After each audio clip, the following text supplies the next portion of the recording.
a máa kú dédé àsìkò yìí a kú iṣẹ́ o àdúrà gbogbo wa ni ó gbà láṣẹ Elédùà àmín. ìròyìn fẹ́lifẹ́li náà ló dé sí ojú amóhùnmáwòrán yín láti iléeṣẹ́ wa ìròyìn fẹ́lifẹ́li TV lónìí tí ṣe ọjọ́ Jímọ̀ ọjọ́ tó kẹ́yìn sínú oṣù karùn-ún ọjọ́ 21 oṣù karùn-ún ọdún 2024 Fúnmi Adénúgà ni oníròyìn. Síwájú kẹ́ tó gbọ́ ìròyìn ọ̀hún lẹ́kùnrẹ́rẹ́ ẹ jẹ́ ká dé òkè lọ́hùn náà à ń padà bọ̀.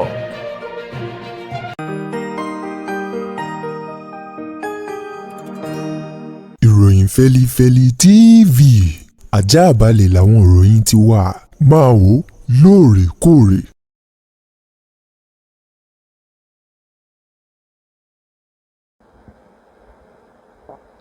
Ẹ káàbọ̀ padà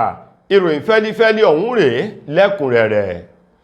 Ààrẹ orílẹ̀-èdè wa Nàìjíríà Bọ́lá Ahmed Tinubu lánàá tí í ṣe ọjọ́bọ̀ Thursday ló ti sọ ọ̀rọ̀ ọ̀hún jáde ò wípé inú òun dùn ayọ̀ òun sì kún nípa mímú àyípadà àti ṣíṣe àyípadà orin àgbélẹ̀kọ ti ìdánimọ̀ orílẹ̀-èdè wa Nàìjíríà National Anthem sí eléyìí tá a ti ń lò láyé ọjọ́ sí o wípé kí wọ́n máa lò lọ́wọ́ báyìí. Ó ní ó jẹ́ ìdùnnú ọkàn àti wípé inú òun dùn pẹ̀lú bí kinní ọ̀hún bó ṣe wá sí ìmúṣẹ o. Tinubu tó sọ̀rọ̀ náà lásìkò tó ń gba àwọn àlejò àgbààgbà òjẹ̀ kan láti apá àrẹwà ní orílẹ̀-èdè Nàìjíríà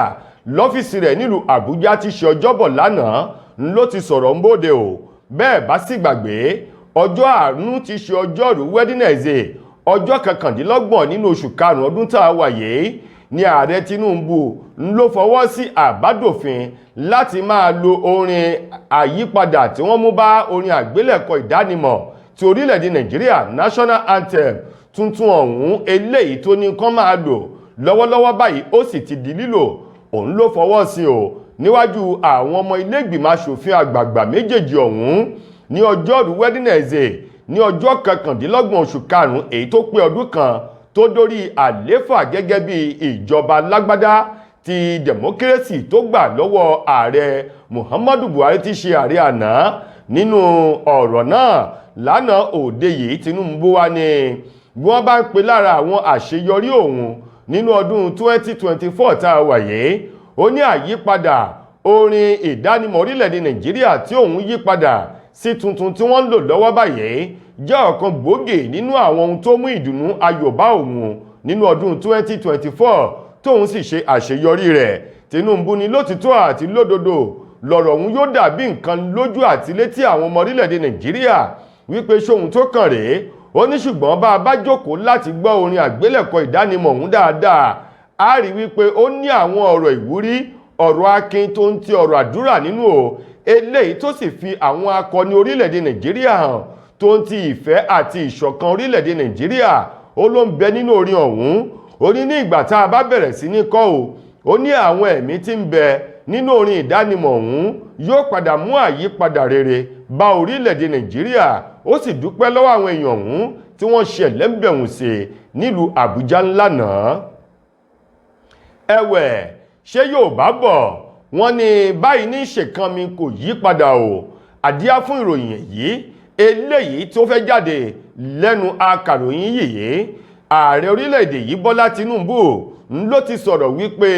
òun ò ní fi ọ̀rọ̀ ń falẹ̀ rárá o. Ó léyìíkéyìí nínú àwọn alákòóso òun èyí tó ń yàn sí ipò tó bá kùnà láti ṣiṣẹ́ rẹ̀ bí iṣẹ́ ó ní òun yóò fi ọ̀nà ilé hàn nípa líle jáde àti gbígba iṣẹ́ lọ́wọ́ rẹ̀ tí wọn yóò sì fi ẹni tó ṣe tán láti ṣiṣẹ́ dáadáa o láti fi onítọ̀hún rọ́pò ààyè náà. Tinubu tó sọ ọ̀rọ̀ ọ̀hún lánàá tí ṣe ọjọ́bọ̀ Thursday nílùú Àbújá ní ìgbà tí àwọn àgbààgbà ẹgbẹ́ kan tí wọ́n pè ní Leaders of Arewa Consultative Forum tí wọ́n ṣe ẹ̀lẹ́mbẹ̀hùn sí Tinubu nílùú Àbújá ńlé ọba tí ń bẹ lábẹ́ àpáta agbára o ní Tinubu ti sọ̀rọ̀ náà. Ó ní kẹ́ báwo dáadáa ó ní ọ̀pọ̀ èèyàn ní jẹ́jọ́ mọ̀ ẹnìkan kì í jáwádé ó ní fi ọ̀tún wẹ òsì fi òsì wẹ ọ̀tún lọ́wọ́ sì fi mọ́ o. Ó ní ìdarí àti ètò ìṣèjọba orílẹ̀-èdè Nàìjíríà kì í ṣe nǹkan tí ènìyàn kan lè dá ṣe bí kò ṣe wípé àgbájọpọ̀ ọwọ́ báyìí ńlá fi sọ̀yà ńlọrọ̀ ọ̀hún o. Ó wá ní gbogbo àwọn alákòóso ọ̀hún pátápátá o lòun dúpẹ́ lọ́wọ́ wọn fún iṣẹ́ akin àti iṣẹ́ takuntakun èyí tí wọ́n ń ṣe ó wá ní kò tán síbẹ̀ torí ó kù báyìí nìbọn rò ó wá ní bá a bá wá rí èyíkéyìí èyí tó fẹ́ fi iṣẹ́ òun ṣe ìmẹ́lẹ́ tó fẹ́ ṣe ọ̀lẹ lẹ́nu iṣẹ́ tàbí tí ò ṣiṣẹ́ dáadáa gẹ́gẹ́ bí ààyè àti ipò tí wọ́n yàn sí ó lóun ò ní fi ọ̀rọ̀ ń falẹ̀ bí kò ṣe wípé kóun ó gbaṣẹ́ lọ́wọ́ rẹ̀ kí wọ́n sì fi ẹlòmíì síbẹ̀ nítorí wípé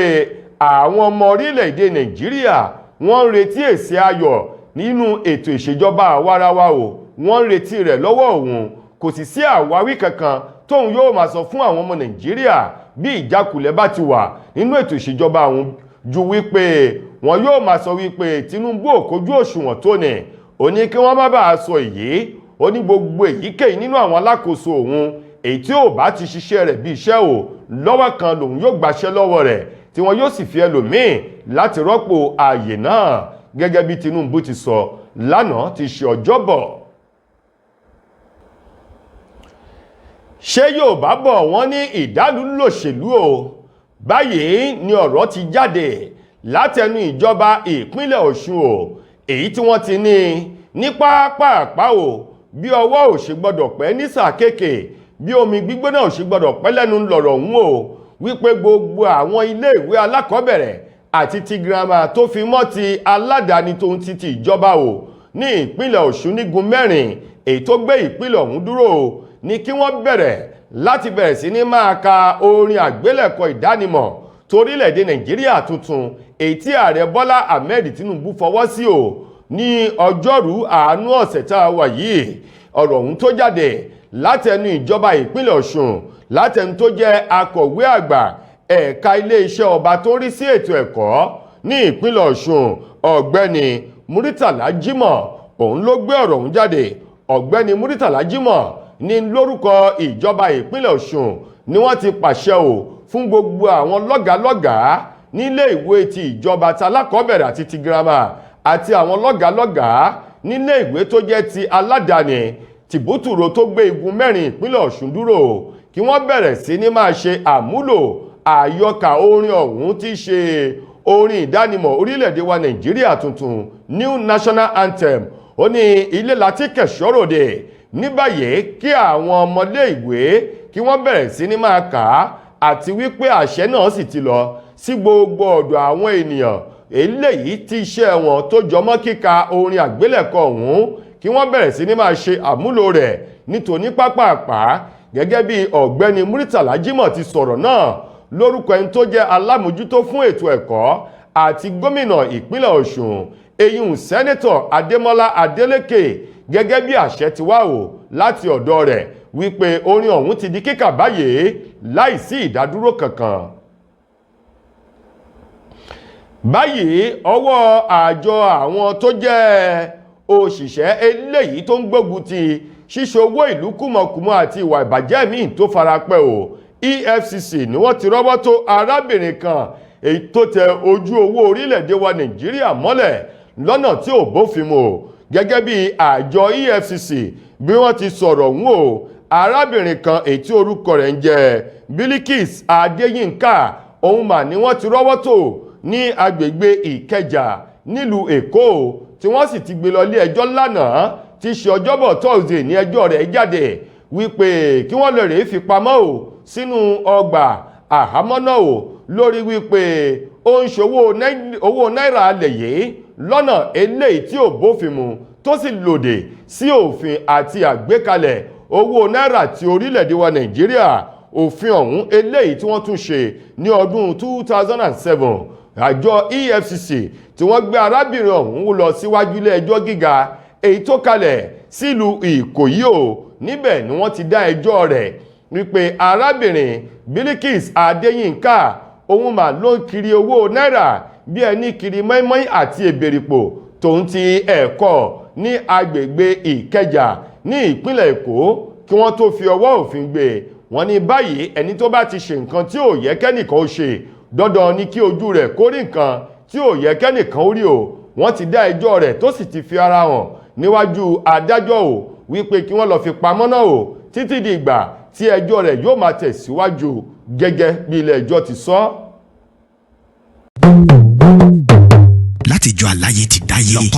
olówó orí aya tájọṣepọ̀ wọn sì jẹ́ gbádùn òǹfà ìfẹ́.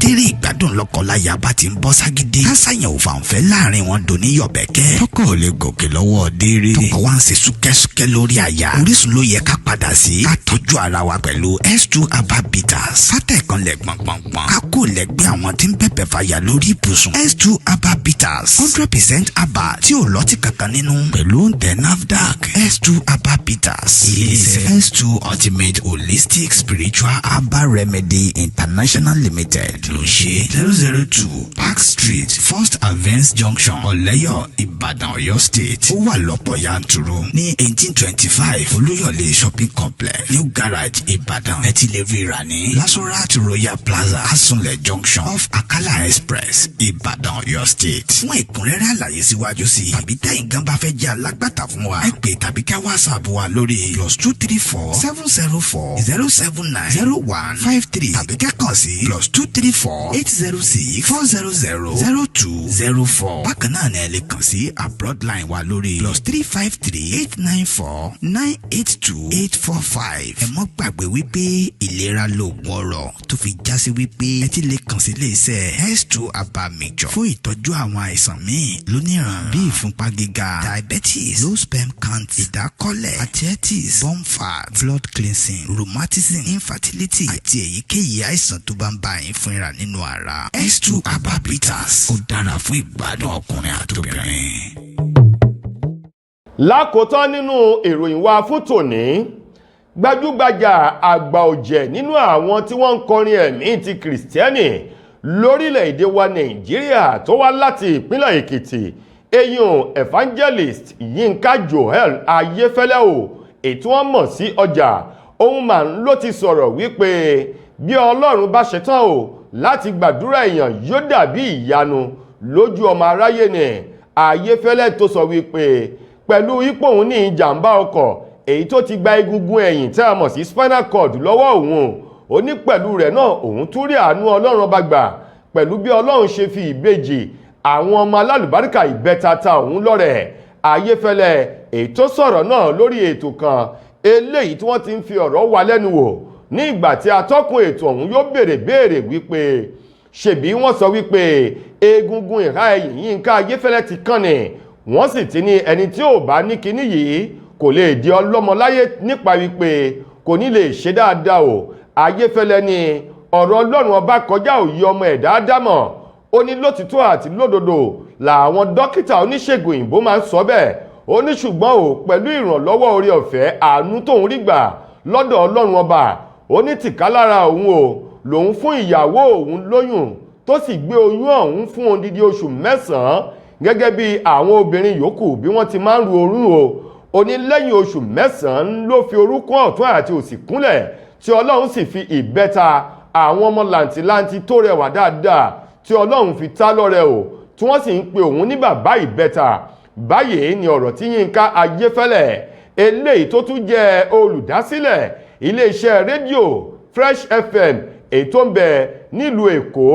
ìpínlẹ̀ Ògùn, ìpínlẹ̀ Ọ̀ṣun, ìpínlẹ̀ Èkìtì àti bẹ́ẹ̀ bẹ́ẹ̀ lọ. Lákòótán nínú ọ̀rọ̀ Yínká Ayéfẹ́lẹ́ ó ní gbogbo ìgbà orin ọpẹ́ kì í tán lẹ́nu òun o lòun sì máa ń fi ọpẹ́ fún Ọlọ́run látara oore ọ̀fẹ́ àánú tóun rí gbà pẹ̀lú bí Ọlọ́run ṣe pa ẹ̀gàn àti àwọn ìròyìn àhẹ́ eléyìí tí àwọn ènìyàn sọ nípa òun wípé òun ò lè di ọlọ́mọ òun ò lè ṣe kútù o ó ní lẹ́yìn kútù òun ṣe pùpùpù àti tututu o nípa wípé òun fún ìyàwó òun lóyún tó sì fi bí ìbẹ́ta àwọn ọmọ làǹtìlanti tó rẹwà fún òun tóun náà di bàbá ìbẹ́ta ẹni tó ti ní ọmọ láyé o gẹ́gẹ́ bí Yínká Ayéfẹ́lẹ́ bó ṣe ròyìn àti ọ̀rọ̀ tó ń ti dáhùn sí ìbéèrè tí atọ́kùn ètò ọ̀hún béèrè lọ́wọ́ rẹ̀ lórí ètò náà. tó ẹ̀yin ará ìròyìn fẹ́lifẹ́li kò ní jù báyìí lọ láti iléeṣẹ́ wa ìròyìn Feli-feli TV lónìí ti ṣe ọjọ́ Jímọ̀ títí ojúmọ́ la tẹ́tùmọ̀ láǹfààní láti gbọ́tun rè mí. Mo gbà ládùúrà wípé ilé ò ní lé wa ọ̀nà ò ní nà wá. Fúnmi Adénúgà lẹni tó mú ròyìn wá sí ojú amóhùnmáwòrán yín. Ẹ ṣeun gan ni o.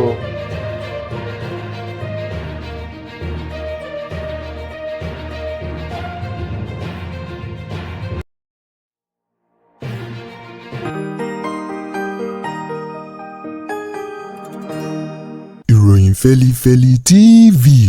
àjààbálẹ̀ làwọn ìròyìn ti wà máa wò lóòrèkóòrè.